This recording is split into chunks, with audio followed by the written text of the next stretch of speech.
दोस्तों नमस्कार। मैं श्री राजेश इंडोलॉजी के सत्र में आप सबका स्वागत है। भारत की डिप्लोमेसी की तूती तो बोलती ही है,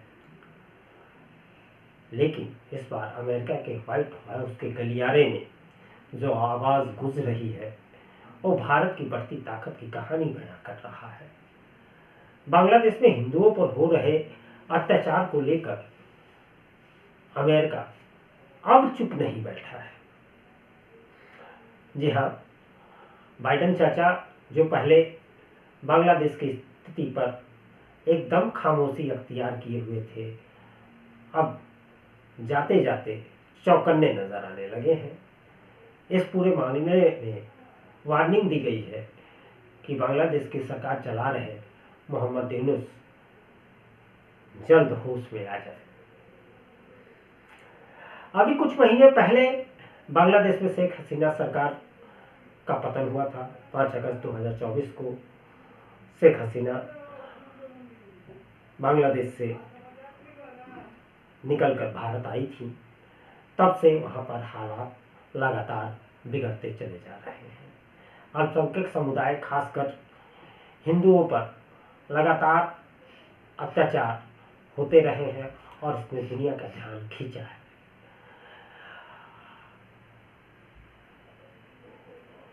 नवनिर्वाचित अमेरिका के राष्ट्रपति डोनाल्ड ट्रंप ने बांग्लादेश के मुद्दे पर आवाज तो उठाई, लेकिन अभी वो 20 जनवरी से अमेरिका की सत्ता संभालेंगे। लेकिन 20 जनवरी तक जो बाइडेन की सत्ता है, राष्ट्रपति है वो, लेकिन इस जो बाइडेन प्रशासन की ओर से, उनकी सरकार की ओर से, स्वयं उनकी ओर से इस मामले में हमेशा चुप्पी ही अख्तियार की गई और इस मामले में कभी अमेरिका की ओर से आधिकारिक कोई बयान नहीं आया। अमेरिका जो हर मुद्दे पर दुनिया के हर कोने में जहां भी कुछ होता है उसमें हर मुद्दे पर अपनी राय रखने के लिए मशहूर है, लेकिन बांग्लादेश के संवेदनशील मुद्दे पर 4 महीने तक शांत रहा। खैर, अमेरिका की शांति का कारण हमें तलाशने के लिए कोई ग्रंथ पढ़ने की आवश्यकता नहीं है, क्योंकि हम सब जानते हैं कि मोहम्मद यूनुस, बाइडेन, क्लिंटन और बराक हुसैन ओबामा के आशीर्वाद से ही बांग्लादेश लौटे हैं और यहाँ की अंतरिम सरकार का मुखिया बने हैं। फिर भी व्हाइट हाउस की तरफ से सीधे सीधे मोहम्मद यूनुस को चेताया गया है कि अब बहुत हो चुका, वह जल्द से जल्द बांग्लादेश की स्थिति में सुधार करे और वहां के अल्पसंख्यकों, खासकर हिंदुओं की जान माल की सुरक्षा सुनिश्चित करे। इस पूरे मामले में व्हाइट हाउस के राष्ट्रीय सुरक्षा संचार सलाहकार जॉन किर्बी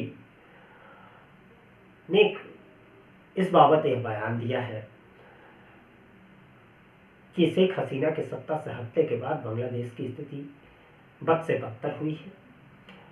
अल्पसंख्यक समुदाय, खासकर हिंदुओं की सुरक्षा बांग्लादेश में एक बड़ा मुद्दा बन चुकी है। किर्बी ने अपने बयान में कहा है, हम बांग्लादेशी अंतरिम सरकार के संपर्क में हैं और हम इस बात को लेकर स्पष्ट है कि अल्पसंख्यकों की सुरक्षा हमारी प्राथमिकता है। किर्बी के इस बयान से एक बात तो साफ हो गई, बाइडेन प्रशासन देर से ही जगी, लेकिन जगी तो सही और बांग्लादेश में स्थिति में सुधार लाने के लिए, कार्रवाई करने के लिए उसने मोहम्मद यूनुस को कहा। इस सारे घटनाक्रम में दिलचस्प बात यह है कि प्रधानमंत्री नरेंद्र मोदी ने पहले ही बांग्लादेश की स्थिति को लेकर जो बातें कही थी, आज वही बातें अमेरिका की नीतियों का हिस्सा बन रही है। प्रधानमंत्री मोदी लगातार बांग्लादेश में हिंदुओं की सुरक्षा की बात करते रहे हैं और जब अमेरिका उसी दिशा में कदम बढ़ा रहा है, मोदी की विदेश नीति और उनके नेतृत्व में भारत ने जिस तरह से अपनी आवाज को अंतर्राष्ट्रीय स्तर पर और अंतर्राष्ट्रीय मंचों पर बुलंद किया है, वह रंग ला रही है। पिछले कुछ हफ्तों में भारतीय अमेरिकियों ने व्हाइट हाउस के सामने जोरदार प्रदर्शन किया है। शिकागो, न्यूयॉर्क, ह्यूस्टन, अटलांटा जैसे बड़े शहरों में हजारों की संख्या में जो भारतीय अमेरिकी हैं वो सड़कों पर उतरे और उनकी मांग थी कि बांग्लादेश में हिंदुओं पर हो रहे अत्याचारों के खिलाफ अमेरिकी प्रशासन कोई कार्रवाई करे, कोई ठोस कदम उठाए और अपनी चुप्पी तोड़े। उनका नारा था, वी वांट जस्टिस और सेव हिंदूज। ये प्रदर्शनकारी बाइडेन प्रशासन पर जबरदस्त दबाव बनाते रहे हैं और आपको पता है कि आज की तारीख में अमेरिका में रहने वाले भारतीय समुदाय के लोग जो है, भारतीय मूल के जो लोग हैं, वह प्रभावी भूमिका में है। उनका प्रभाव चाहे रिपब्लिकन की सरकार हो या डेमोक्रेट की सरकार हो, वह दोनों ही जगह अपने इन्फ्लुएंस रखते हैं और उसका असर हमको दिखता भी है। भारत में जो विदेशी मामलों के एक विश्लेषक हैं ब्रह्मा चेलानी साहब, जिनके बारे में आप सभी जानते ही होंगे, उन्होंने एक्स पर लिखा भी है कि अमेरिका 4 महीने तक खामोश रहा और उसकी खामोशी 4 महीने बाद टूटी है और उसे अपनी नीतियों पर पुनर्विचार करना पड़ रहा है। लेकिन यह खामोशी तब टूटी है जब स्थिति हाथ से निकलती नजर आ रही है, तब जाकर व्हाइट हाउस ने उस पर कार्रवाई की बात कही है। इस पूरे घटनाक्रम से एक बात साफ है कि जो भारत की बढ़ती कूटनीतिक ताकत है, अब विश्व मंच पर वह अपना रंग दिखा रही है। भारत ने लगातार बांग्लादेश में अल्पसंख्यकों की सुरक्षा का मुद्दा उठाया है और अमेरिका ने इसे गंभीरता से अब जाकर लिया है। प्रधानमंत्री नरेंद्र मोदी की विदेश नीति और विदेश मंत्री एस जयशंकर की कूटनीतिक पहलुओं का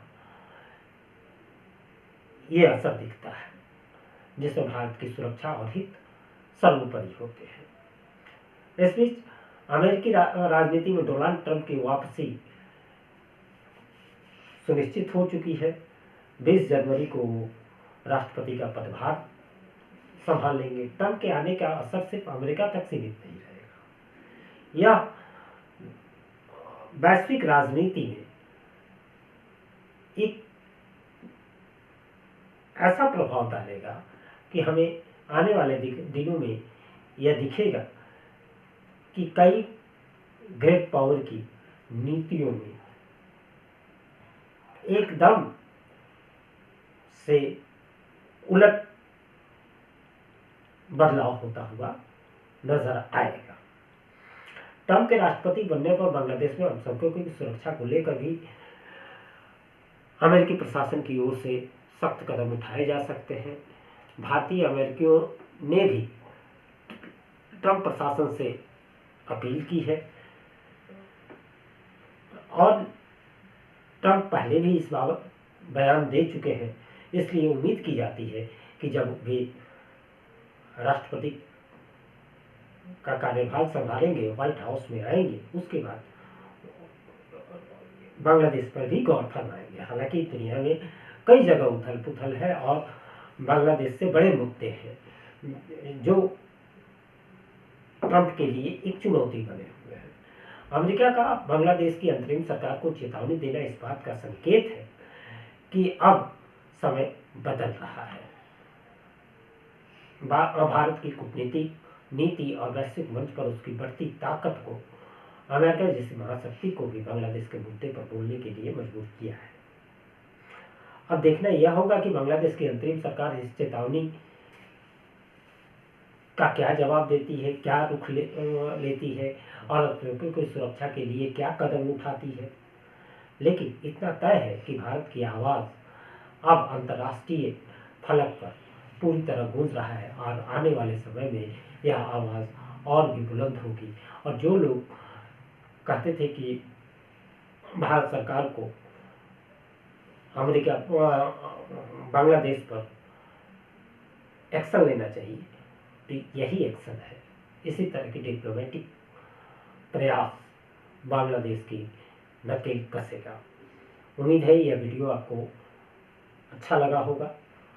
अच्छा लगे तो यह वीडियो लाइक करें इस वीडियो को और चैनल को सब्सक्राइब करें। नमस्कार।